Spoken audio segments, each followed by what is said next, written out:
ইনকিলাব মঞ্চের মুখপাত্র শরীফ ওসমান হাদী ইনসাফের যে লড়াই বাংলাদেশের মানুষকে শিখিয়ে গিয়েছেন, আমরা তার মাগফিরাত কামনা করছি। আল্লাহ তাআলা যেন তাকে জান্নাতবাসী করেন। আমি বলতে চাই, এই শরীফ ওসমান হাদীরা যুগের কয়েক যুগের পর আসে।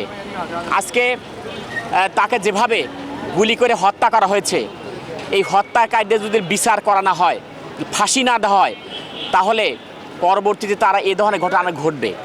এই জন্য বলতে চাই, স্বৈরাচারী শেখ হাসিনা সরকারের শাসনামলে দীর্ঘ 17 বছরে মানুষের ভোটের অধিকার, ভাতের অধিকার, কথা বলার অধিকার ছিল না। আজকে শরীফ ওসমান হাদী সেই ফজরের নামাজের পরেই সে তার প্রচারণে বেরিয়ে যেতেন, সে লিফলেট বিতরণ করতেন। ইনসাফের যে লড়াই, সত্যের যে লড়াই কিভাবে করতে হয় তিনি শিখিয়ে গিয়েছেন।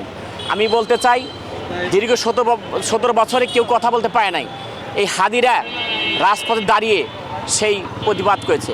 আপনারা জানেন, 24-এর 5ই আগস্টে প্রায় 3,000-এর মতো তরুণ তাজা প্রাণ ঝরে গেছে। ঢাকার সেই পিচঢালা কালো রাজপথ রক্তে রঞ্জিত করেছিল। ঢাকা বিশ্ববিদ্যালয় থেকে প্রথমে আন্দোলন শুরু হয়। এই আন্দোলন সারা বাংলাদেশ ছড়িয়ে পড়ে এবং বাংলাদেশে যখনই ক্লান্তিকাল মুহূর্ত আসে, তখন এই হাদীদের মতো সূর্য সন্তানরা তারা তাদের জন্ম নেয়, তার ঝাঁপিয়ে পড়ে।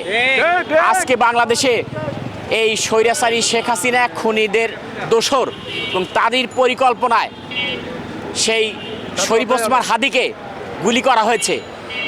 গুলি করার পর কীভাবে বাংলাদেশ থেকে সে ভারতে পালিয়ে গেল। এবং এই প্রশাসনকে বলতে চাই, আপনার একটা সুস্পষ্ট এ পর্যন্ত কোনো নিউজ দেন নাই যে সে কোথায় আছে, সে বাংলাদেশে আছে নাকি ভারতে আছে। এটা প্রশাসনের দায়িত্ব। প্রশাসন খুঁজে বের করবে কোথায় শরীফ ওসমান হাদীরা খুনিরা পালিয়ে আছে।